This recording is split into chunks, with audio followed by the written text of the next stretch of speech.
आइए आपको एकांकी का नियम समझाने जा रहे हैं। एकांकी नियम मतलब किसी संख्या को जब तक हम एक में नहीं बदलेंगे तब तक हम सॉल्व नहीं कर सकते हैं।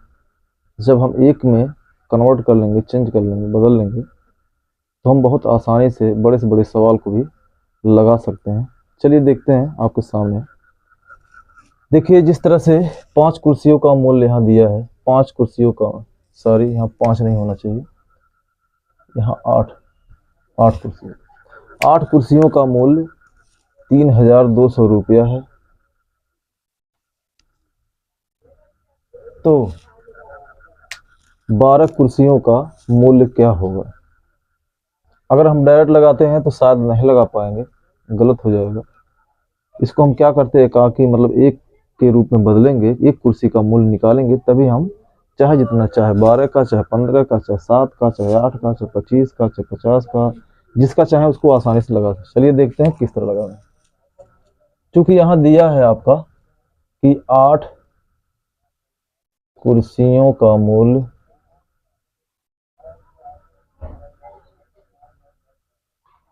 बराबर 3200 रुपया। चूंकि 8 कुर्सियों का मूल्य 3200 रुपया है, इसलिए एक कुर्सी का मूल्य होगा।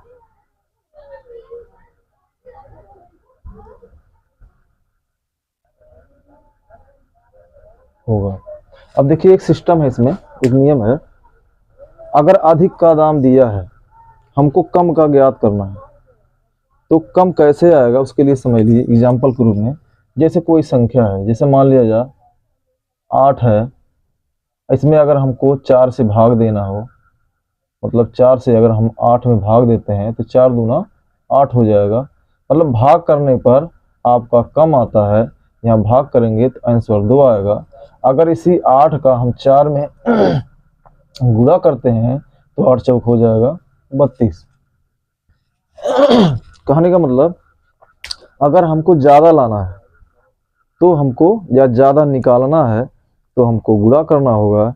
यदि हमको कम लाना है या कम ज्ञात करना है तो उसके लिए हमको भाग करना है। जैसे आपको एग्जाम्पल के रूप में हमने समझा दिया, भाग करने पर कम आता है और गुणा करने पर अधिक आता है। इसको हमको ध्यान में रखना होगा, नहीं तो पता चले हम जहाँ कम करना है वहाँ गुणा कर देंगे और जहाँ अधिक लाना हो वहाँ भाग कर देंगे, तो हमारा क्वेश्चन गलत हो जाएगा। इसलिए याद होना चाहिए कि अधिक लाने के लिए हमको गुणा करना है और कम लाने के लिए हमको भाग करना है। भाग को बटे में भी आप लिख सकते हैं। जैसे यहाँ 8 भागा 4 है तो इसको 8 बटे आप 4 भी कर सकते हैं। चलिए देखते हैं। यहाँ 8 कुर्सियों का मूल्य दिया है, 8 का मतलब अधिक कुर्सियों का मूल्य है। हमको एक कुर्सी का ज्ञात करना है, तो हमने आपको बताया हमको कम ज्ञात करना है। अधिक दिया है, हमको कम एक का ज्ञात करना है। एक मतलब कम, 8 से कम है, ये 8 से कम है, मतलब हमको कम ज्ञात करना है। तो कम के लिए हमको, यहाँ हमने बताया कम लाने के लिए हमको भाग करने की ज़रूरत है, मतलब भिन्न में रखने की ज़रूरत है। तो यहाँ हम क्या करेंगे, इसी 3200 में हम जो है इस 8 से क्या करेंगे, भाग देंगे, मतलब बटा कर देंगे। ये आप करते हैं। अब हमको एक कुर्सी का दाम पता चल जाएगा। जब हम भाग कर देंगे हमको एक कुर्सी का दाम आ जाएगा, मतलब एक कुर्सी का दाम आपका क्लियर हो गया कि एक कुर्सी का दाम कितना हुआ भाग करने के बाद। और जब एक का हमको पता चल जाएगा, ये एकाकी नियम है। एकाकी का मतलब एक का निकालना पहले, उसके बाद किसी का निकालना। जब हमको एकाकी का एक का पता चल गया तो हम इस 12 कुर्सी का दाम बड़े आसानी से निकाल सकते हैं। जैसे यहाँ एक का निकल गया, इसलिए हम 12 कुर्सी का दाम निकालेंगे। इसलिए 12 कुर्सियों का दाम या कुर्सियों का मूल्य होगा। तो 12 हमने पहले बताया कि हमको अधिक लाना है, जब कम लाना हो तो भाग करना है, और अधिक लाना हो तो उसके लिए हमको गुणा करना है, क्योंकि वही संख्या है। अगर हमको कम लाना है तो भाग बिल से लाना है, अगर हमको ज़्यादा लाना है उसको गुणा कर देंगे तो ज़्यादा आ जाएगा। अब देखते हैं, एक का दाम हमको पता है। जैसे मान लो यहाँ 8 ज़्यादा था, यहाँ 8 था, 8 का दाम दिया था, एक का हमको पता करना था। इसी को देख के हमको एक का ज्ञात करना है, तो एक के लिए हमको भागा किया करना पड़ा है, भागा किया जाता है। इसी प्रकार से अगर एक का हमको पता चल गया है, एक के द्वारा ही हम 12 का निकालेंगे। यहाँ 8 के द्वारा एक का निकालेंगे, और 1 के द्वारा हम 12 का निकालेंगे। जब 1 का दाम हमको पता चल गया तो हमको 12 का दाम निकालना है, तो इसका मतलब ज़्यादा का दाम निकालना है। तो ज़्यादा के लिए हमने बताया था गुणा करने पर ज़्यादा आता है, तो इसी को हम नीचे उतार लेंगे। 1 का दाम वाला जो है, 1 का दाम उसको नीचे उतार लेंगे और उसमें जो है सॉरी इसी को उतारेंगे, ये 8 है, और इस 12 से हम क्या करेंगे, गुणा कर देंगे। तो आप चाहे यहीं काट सकते हैं या इसे लिख सकते हैं 3200 गुणे 12 बटे 8।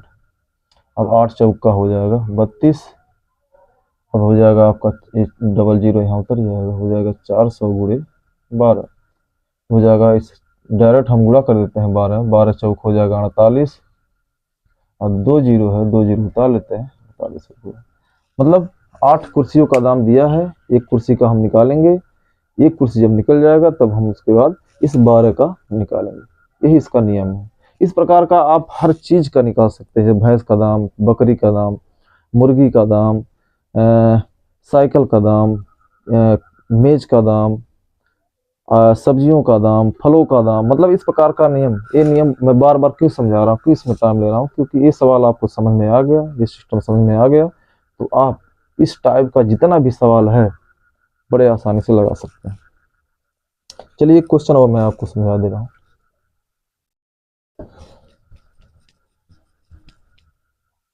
एकाकी नियम बहुत महत्वपूर्ण, बड़े बड़े क्वेश्चन को आसान कर देता है।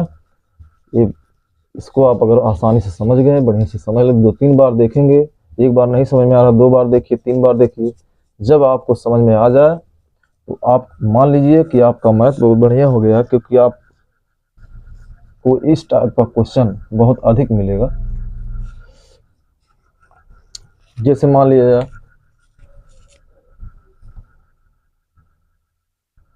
5 किलोग्राम सेब का दाम या 15 किलोग्राम सेब का मूल्य बराबर मूल्य 900 रुपया। तो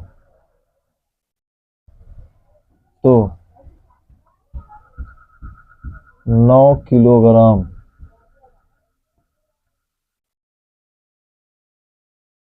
सेब का दाम या मूल्य बताइए।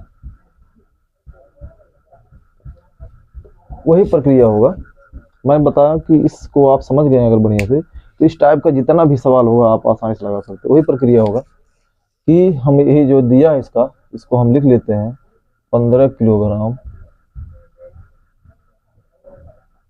सेब का दाम या मूल्य बराबर 900 रुपया है। तो जब तक चूंकि 15 किलोग्राम सेब का मूल्य 900 रुपया है, तो 1 किलो, इसलिए 1 किलो, चलो इंग्लिश में लिख देते हैं, 1 किलो सेब का दाम का मूल्य होगा बराबर, मैंने बताया था जब हम यहाँ अधिक दिया है हमको कम ज्ञात करना है, तो उसके लिए हमको भाग करने की जरूरत है, क्योंकि भाग करने के बाद कम आता है, या उसको भिन्न में लिख देते हैं, भिन्न में भाग भी होता है, तो हो जाएगा 900 बटे 15। कहीं बाहर से हमको नहीं लाना है, इसी में से हमको सॉल्व करना है। अब 1 का हमको पता चल गया, अब हमको 9 का पता करना है, तो 1 के द्वारा ही हम इस 9 का ज्ञात करेंगे। जब 1 किलो सेब का मूल्य इतना रुपया हो गया है, तो हम 9 किलो का जब ज्ञात करेंगे तो अधिक का ज्ञात हो रहा है 9 किलो सेब का मूल्य, तो हो जाएगा 900 बटे 15। इसी में हम इस 9 का गुणा कर देते हैं। अब इसका गुणा करेंगे तो इसको हम लिख सकते हैं इस तरह से 900 गुणे 9 बटे 15। आप चाहे डायरेक्ट काट सकते हैं, नहीं तो आप छोटे छोटे संख्या से 3 त्रिका 3 पचे 15 और 3 त्रिका 9 और 5 एकम 5 हो जाएगा, 5 एकम 5 बचेगा यहाँ 4, 5 बटे 40 हो जाएगा बराबर 180 गुणे 3, 18 3 54 हो जाएगा, मतलब इतना रुपया आपका हो जाएगा। इस प्रकार आप एकाकी विधि द्वारा बड़े से बड़े सवाल को आसानी से लगा सकते हैं। थैंक्स।